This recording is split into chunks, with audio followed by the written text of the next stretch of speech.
कभी आपको ऐसे लगा है कि आपके आसपास जितने भी लोग हैं, आपके फ्रेंड्स, आपके पड़ोसी, वो आपसे बहुत ज़्यादा अमीर हो रहे हैं और आपके पास उतने पैसे नहीं है वो लाइफ़स्टाइल को मेंटेन करने के लिए? अगर हाँ, तो मेरी ये एक स्टोरी सुनिए।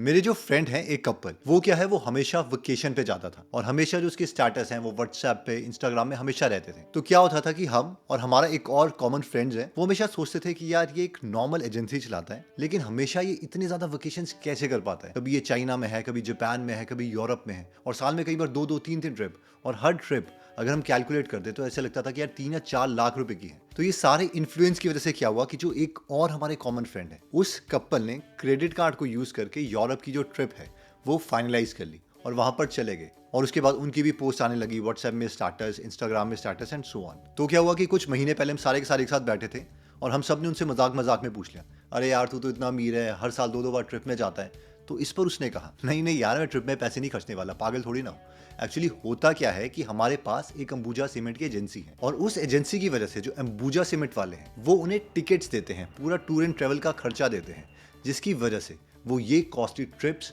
मैनेज कर पाते हैं। और जब ये इन्फॉर्मेशन सबको पता चली तो कहीं ना कहीं हम दूसरे कपल पर हल्का सा मुस्कुरा रहे थे, क्योंकि वो ऑलमोस्ट इन्फ्लुएंस हो गए थे। तो इस स्टोरी से हमारी लर्निंग ये है कि सबकी अपनी गेम चली हुई है, आपको उनकी एक्चुअल में रियलिटी नहीं पता, इसीलिए जो अपने डिसीजंस हैं वो अपनी पॉकेट देख के करने चाहिए। ओके, तो हुआ क्या था कि जैसे ही मैं सरकारी जॉब लगा था, घर वाले बहुत खुश हो गए थे कि अरे यार बेटा क्लास 1 गेस्टेड ऑफिसर बन गया है, अब तो ये बहुत ही ज़्यादा पता नहीं कितने पैसे छापेगा। और जैसे ही मैं शिफ्ट हुआ, मैंने एक नई स्विफ्ट डिज़ायर कार भी ले ली। घर वालों को लगा अरे यार पता नहीं कितना ज़्यादा अमीर बन चुका है, बट रियलिटी ये थी कि मैं नया नया लगा था, उस वक्त मेरे पास एक्चुअली में कार खरीदने के पैसे नहीं थे। मुझे स्कॉलरशिप मिली थी जो मेरी मास्टर्स की स्कॉलरशिप थी, तो हमें नॉर्मली हर महीने मिलनी चाहिए थी, लेकिन एक साल तक वो स्कॉलरशिप नहीं मिली थी। और जिस वक्त पर मैं नौकरी लगा रिसेंटली, उस टाइम पर ही वो जो 1 लाख की स्कॉलरशिप थी वो मुझे मिली। एग्जैक्टली सेम चीज मेरी वाइफ के साथ हुई, क्योंकि हम दोनों ने एक साथ मास्टर्स करी थी, तो 1 लाख रुपए वहां से उसके आए और हमने डिसाइड किया था कि हम कार खरीदेंगे। और वो जो कार है उस लोन के लिए मुझे 4 बैंक्स में जाना पड़ा था। सरकारी क्लास 1 गेस्टेड ऑफिसर होने के बावजूद कोई भी बैंक मुझे लोन नहीं दे रहा था। फाइनली पता नहीं शायद HDFC था जिन्होंने हमें लोन दिया, लेकिन 3 या 4 बैंक्स मूव करने के बाद फिर उन्होंने हमें लोन दिया था। और जब हमने कार खरीदी थी उस वक्त कार डीलर हमें बोला था कि सर सीट कवर्स लगा लो, इसमें ये जो कारपेट्स है वो नए वो वाले लगा दो, ये परफ्यूम लगा दो, ये चीज लगा दो। और हमारा एकदम टू द पॉइंट जितने पैसे होते हैं एग्जैक्टली उतनी थे। हमें लग रहा था कि यार बजट थोड़ा सा भी आगे पीछे हो गया तो घर वालों से पैसे मांगने पड़ेंगे, क्योंकि जो डाउन पेमेंट के पैसे हैं वो बिल्कुल ही बराबर है। और उस टाइम जो हमारा बैंक बैलेंस था वो ऑलमोस्ट जीरो था, लेकिन सबको लग रहा था क्योंकि नई नौकरी लगा है, नई गाड़ी आ गई है, तो इसके पास बहुत सारे पैसे आ गए। फिर क्या हुआ कि कुछ सालों के बाद मैंने नौकरी छोड़ दी और उस वक्त पर मैं इतना हार्ड वर्क कर रहा था कि मैं एक भी पैसा नहीं खर्च रहा था, बल्कि कमा रहा था। लेकिन उस वक्त घर वालों को लग रहा था कि अरे यार इसने इतनी अच्छी नौकरी छोड़ दी और अभी ये कोई भी खर्चा भी नहीं करता, क्या इनके पास पैसे हैं भी कि नहीं। तो हमेशा वो कॉल करते, कोई हेल्प की जरूरत है क्या, मैं तुझे अपना डेबिट कार्ड दे दूं, तुझे पैसों की जरूरत है एंड सो ऑन। जबकि उस वक्त पर मेरे पास एक्चुअल में पैसे थे। और मेरी लाइफ में ये हमेशा हुआ है कि जब मेरे पास एक्चुअल में पैसे होते हैं, घर वालों को या बाकी सबको लगता है अरे यार इसके पास पैसे नहीं है। और जब मेरे पास पैसे नहीं थे, जब मैं उसे खर्च रहा था, तब लोगों को लगता था कि इसके पास बहुत सारे पैसे हैं। तो मैंने जो ऑब्जर्व किया है वो रियलिटी यही है कि ट्रू वेल्थ इज साइलेंट। ये सिर्फ मेरे साथ नहीं, मैंने अपने बहुत से फ्रेंड्स के साथ ऑब्जर्व किया है कि जब मैंने उन्हें रिच समझा है या उन्होंने मुझे रिच समझा है, वो तब हुआ है कि जब उन्होंने वो पैसे खर्च दिए हैं, जब उनकी एक्चुअल वेल्थ, उनकी अर्निंग कैपेसिटी इंक्रीज हो रही थी। तो उस वक्त पर मुझे कभी भी नहीं पता चला कि वो लोग अमीर हो गए हैं, या उन्हें कभी नहीं पता चला कि मैं थोड़ा स्टेबल हो रहा हूं। अब ऑब्वियसली ये एल्गोरिदम हर किसी के केस में ट्रू नहीं है। जो सिर्फ मिडिल क्लास है वो ही ये गेम खेलती रहती है, एक दूसरे को दिखाओ रिच बन गए हैं, वेल्थ इधर अचीव करी है, स्टेटस यहां पर है। लेकिन जो एक्सट्रीम रिच है उनका एकदम क्लियर है कि बहुत सारे पैसे कमाओ, उसका कुछ परसेंटेज खर्च हो। अब हमें लगता है कि वो जो परसेंटेज है वो एब्सोल्यूट टर्म्स में बहुत ज्यादा है, तो हमें लगता है ये तो करोड़ों रुपए खर्च कर रहा है, लेकिन बात उसकी वेल्थ के साथ कंपेयर होगी परसेंटेज की टर्म्स में, जो एक नॉर्मल आदमी नहीं कर पाता। और इसी फेक रिचनेस में, इस स्टेटस ट्रैप में हम लोग फंसे रहते हैं।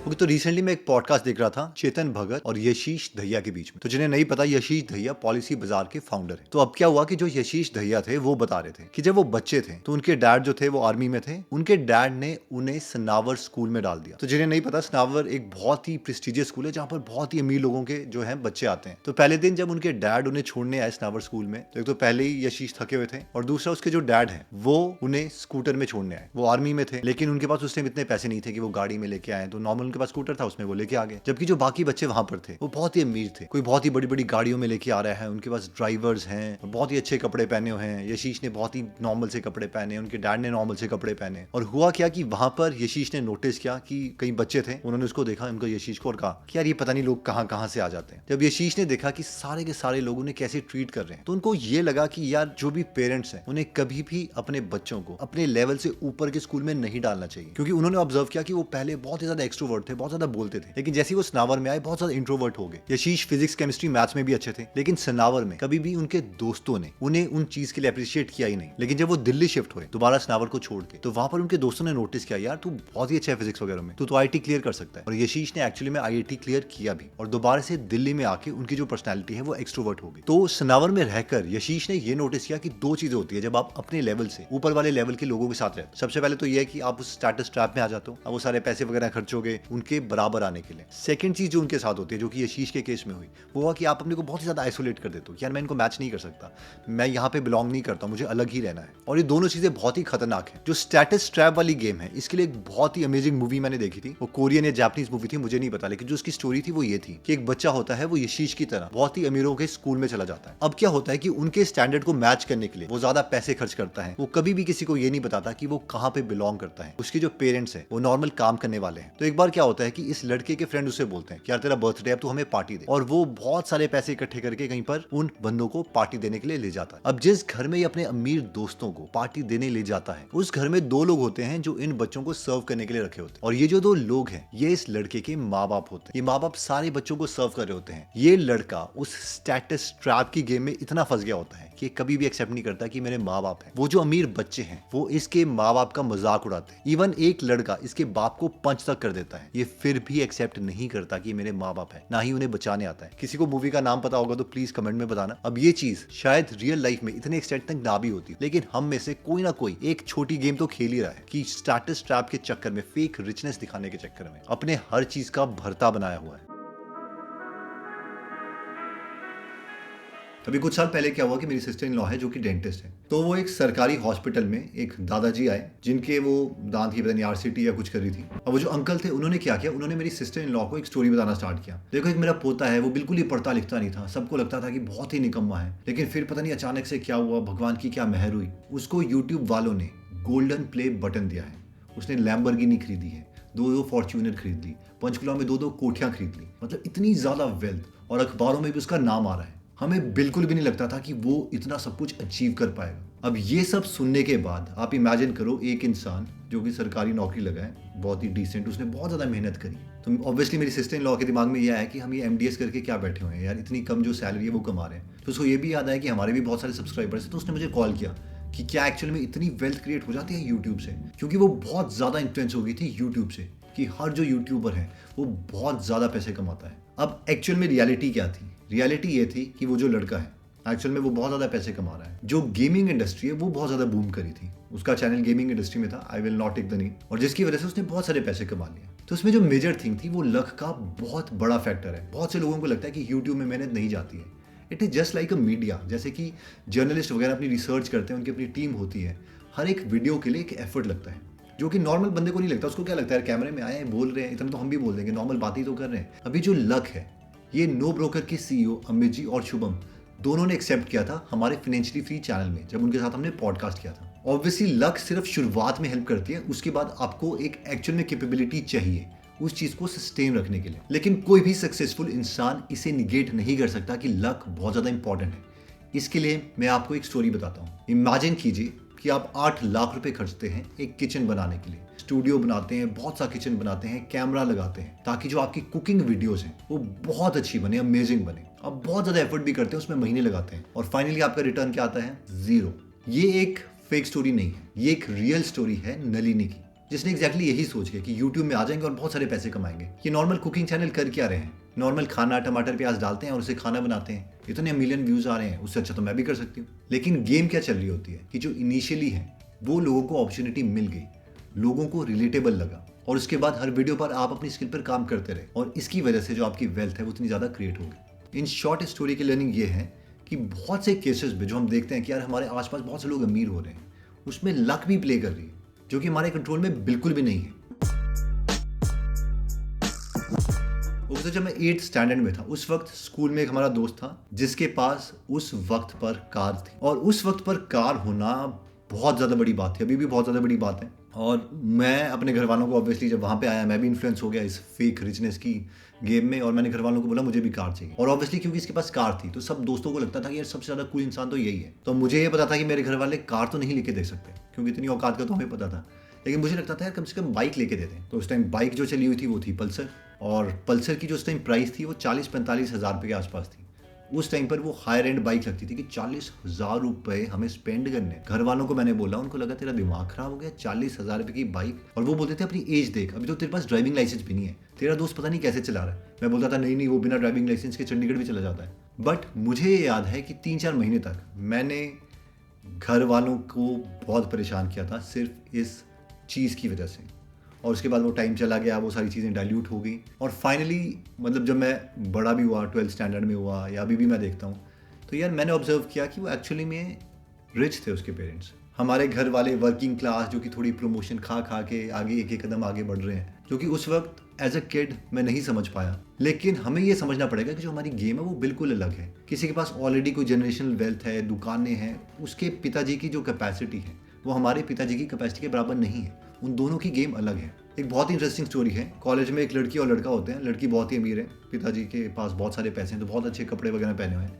एक लड़का है, बहुत हम्बल है, मेहनत कर रहा है, छोटी सी नौकरी लगता है, लेकिन चप्पल वगैरह पहनी हुई है। तो वो जो लड़की है वो उस लड़के को बोलती है कि अपनी चप्पल देखी, अपनी औकात देख, तेरे जैसे तो पता नहीं मैं कितने ज़्यादा खरीदी। तो वो लड़का है, वो समझदार है, वो इस गेम में नहीं आता, वो अपने पेरेंट्स को नहीं बोलता, वो बोलता है हाँ मैं समझता हूँ कि जो अभी मेरी औकात है वो तेरे पापा के बराबर नहीं है, लेकिन मैं खुद अकेला हर महीने 5,000 रुपये अर्न करता हूँ, जो कि तेरे से बहुत ज़्यादा है। दिस स्टोरी शोज कि इस इंसान ने अपने पेरेंट्स को नहीं बोला, जो कि हमें से मैक्सिमम लोग गलती करते हैं। उसको पता था कि मैं एक जर्नी में हूँ, ये जो मूवमेंट है जो भी चल रहा है, जो हम देख रहे हैं, वो सिर्फ एक स्नैपशॉट है। रियलिटी ये है कि ये बहुत सारे स्नैपशॉट्स हैं, ये एक मूवी है जो कि कंटिन्यूसली मैं 5 सालों बाद, 6 सालों बाद अगर मैं चलता रहा, मेरी ट्रेजेक्ट्री मुझे वहां तक पहुंचा देगी। और अभी मुझे ये गेम खेलने की जरूरत नहीं है, क्योंकि अगर मैं ये स्टेटस ट्रैप वाली गेम खेलता हूँ तो जो भी मैं एफर्ट कर रहा हूँ मैं वो गलत जगह एफर्ट करने लग जाऊंगा, और फिर दोबारा से जो मेरी लाइफ की ट्रेजेक्ट्री है वो दोबारा से डाउन हो जाएगी। तो इस वीडियो में जितने भी हमने पॉइंट्स देखे हैं वो एक बार मैं आपके लिए समराइज कर देता हूँ। सबसे पहले मैंने अपने फ्रेंड्स की इंस्टाग्राम वाली स्टोरी बताई थी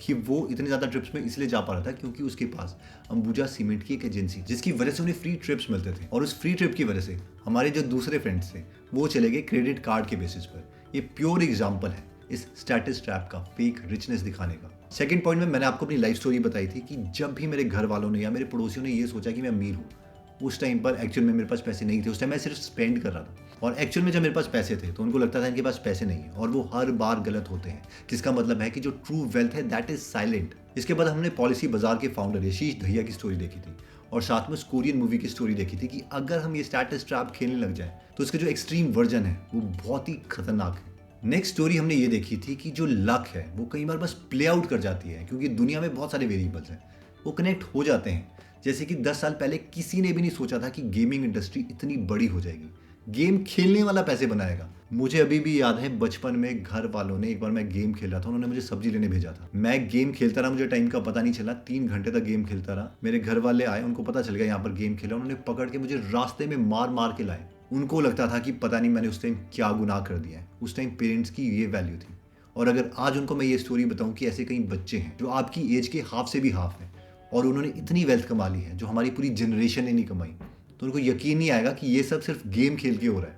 इसलिए जिस चीज़ पर हम फोकस कर सकते हैं सिर्फ उस चीज़ पर फोकस करो। वैसे ही जो फेकनेस, झूठा वाला टॉपिक है, ये बहुत इंटरेस्टिंग है। इस पर रॉबर्ट कियोसाकी की बहुत इंटरेस्टिंग किताब भी है, fake money, fake teachers, fake assets. तो इसकी अगर आप डिटेल्ड बुक समरी हिंदी या इंग्लिश में पढ़ना या सुनना चाहते हैं तो आप गूगल एप्लीकेशन डाउनलोड कर सकते हैं, जहां पर 2000 से ज्यादा बुक समरीज अवेलेबल है, और आप अपने अराउंड उन बुक्स की मदद से एक ऐसा एनवायरमेंट क्रिएट कर सकते हैं जो आपको कभी भी निचले वाली सोच में नहीं आने देगा। तो अगर आप इस ऐप में इंटरेस्टेड हैं, उसका लिंक मैं डिस्क्रिप्शन और फर्स्ट कमेंट में दे दूंगा। अगर आपको लगता है कि आपका कोई भी फ्रेंड, कोई भी फैमिली मेंबर ये फेक रिचनेस वाली गेम खेल रहा है और कोई भी पॉइंट उसके साथ रिलेट कर सकता है, तो ये वीडियो व्हाट्सएप ग्रुप में उनके साथ जरूर शेयर कीजिए। आई होप इस वीडियो ने आपको काफी वैल्यू दी होगी। मिलते हैं दोबारा नेक्स्ट वीडियो में।